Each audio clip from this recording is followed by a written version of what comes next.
Despite a massive promotion campaign topped with a massive demo, many are still sleeping on Hyrule Warriors Age of Calamity because it is entitled The Legend of Zelda Age of Calamity. If this is your case, then it will be your absolutely biggest mistake of 2020, since this game will take you back to many of the locations we know and love that don't require climbing surfaces, all with combat and movement gameplay that is more similar to Breath of the Wild than the original Hyrule Warriors. In this video, after you have left a like and consider subscribing by pressing that red button, I want to highlight how Age of Calamity is a different but at the same time similar experience to Breath of the Wild, and what it will likely do better than Breath of the Wild. The most obvious of these is story. If you felt that Breath of the Wild's story was a fragmented mess, then you're not alone, and Age of Calamity, as a story-driven main quest, will offer you a satisfying and engaging story experience that will bring you in. Yes, the demo revealed that this isn't exactly the Breath of the Wild memory story that many of us hoped for, but it is still a story that builds up to the same threat, battles,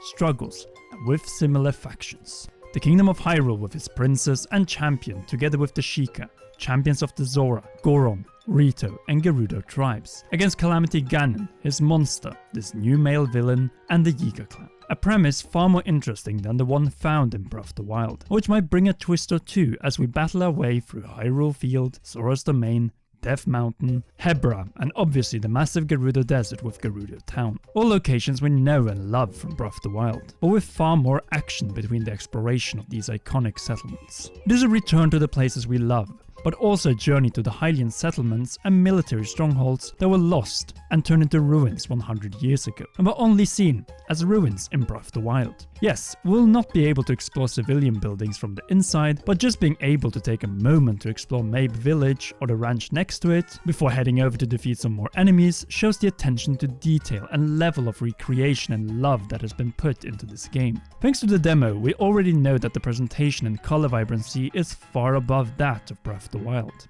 Through the options menu, you can adjust your sound levels for background music, sound effects and voice, disable subtitles in all of the cutscenes so you can enjoy them unobstructed and feel as if you are in Hyrule 100 years before Breath of the Wild. And that is probably the main point. If you want to see Breath of the Wild's Hyrule in its prime, and with what is likely an alternative story that takes different routes than in Breath of the Wild's memories, then this game is for you. The gameplay is extremely fun and enjoyable. Though combat takes center stage over exploration is still possible, and you can stop up for a moment to walk through a segment of the battle map that you have waited to explore in a different scenario since playing Breath of the Wild. Best of all, we can do so not only as Link, but also as Princess Zelda, the Sheikah Ninja Impa, and obviously the champions, plus likely some more characters later on in the game, and even return to earlier stages to replay them as, say, characters that were not in that battle when we first played them. Multiple playable characters offer all kinds of new opportunities to experience the same battlefields, but in a different way and with different tactics. Now, we have also seen gameplay from all of the 4 champions, along with the other so far confirmed characters, namely Link, Princess Zelda, and Impa, and we know that each of them will play differently. Link and Urbosa may have some similarities, but at the end of the day, Urbosa still has her fury, which Link only got after freeing Vana Boris in Breath of the Wild. As for the other playable characters, they play drastically differently. Mipha has the element of water, Rivali can glide for extended periods of time and launch devastating arrow barrages, and Daruk has the power of magma and can rock and roll over enemies to compensate for his lower walking speed. Since this is a Breath of the Wild Warriors title, it is likely that we will see more playable characters later on in the main quest than the confirmed 7. At the same time, if you want to, you can likely play through most of the main quest as Link, and that is the great charm of Age of Calamity. It offers you variety and some sort of gameplay freedom. You bring your selected squad to battle, which you can switch between, and this also reflects who you want to upgrade weapons for at the blacksmith. And that is the thing. Exploration and battling more enemies are rewarded with spoils that can be used to complete map quests and gather ingredients for cooking up dishes that will help us during the battles ahead,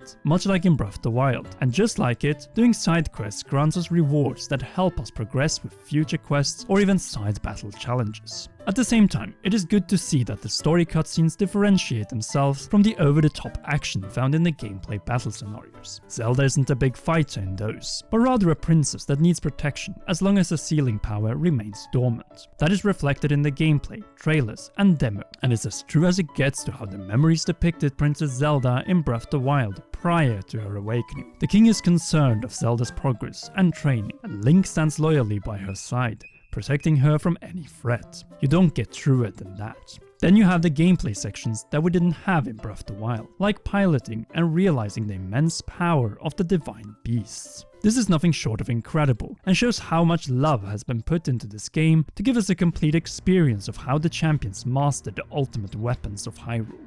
$60 for all of this and so much more is an absolute steal if you ask me. You get Hyrule before the Calamity and during it. Combined with Breath of the Wild, you get the full understanding of the before and after, and a better understanding of how much was lost 100 years prior to Link's awakening in the Shrine of Resurrection. All of this before we finally get the Legend of Zelda Breath of the Wild sequel in 2021 or at the latest 2022. We all want a complete Breath of the Wild trilogy experience, and without Age of Calamity and its contribution to the saga, you can't really go into the sequel the same way. In other words, you cannot sleep on this game that is introducing a brand new male villain, which much like Master Koga, could be voiced and turned into a menacing foe for Link, Zelda, and the champions on the levels we haven't seen since Girahim in The Legend of Zelda Skyward Sword.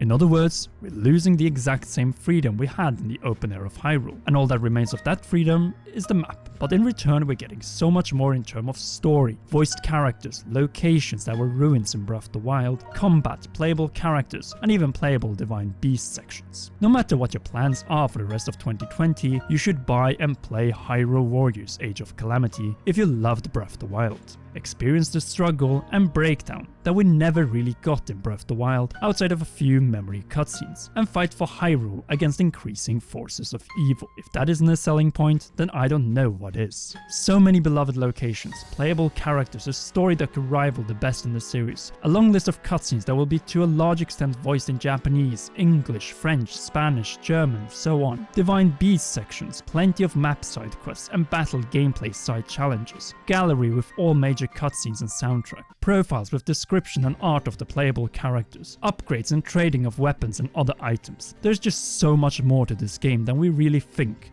as so much more is still to be revealed in the final game. My message is specific but brief. The Legend of Zelda Breath of the Wild might, at the moment you're watching this, already have surpassed 20 million sold copies on the Nintendo Switch alone. Hyrule Warriors Age of Calamity is set in a technologically advanced Hyrule, but 100 years prior before the ruins, and with many of the characters we know and love from the original. It deserves your attention and support.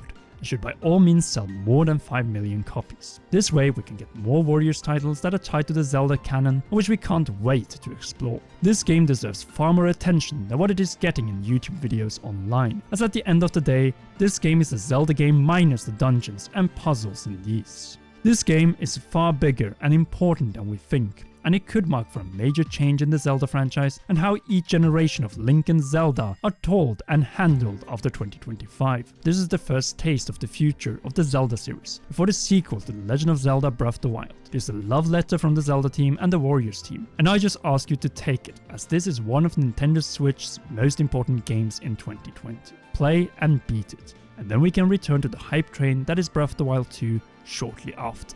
I would also love if you like and share this video so more people can see it, and if you haven't already, press that subscribe button, that notification bell, and again for all notifications to not miss any of our upcoming Hyrule Warriors Age of Calamity, Legend of Zelda Breath of the Wild, and Breath of the Wild 2 videos. Finally, a big thanks goes to all our great patrons, and in particular royal producer Charles Shash on patreon.com/commonrealm. Anyway, please enjoy one or both of these two awesome videos.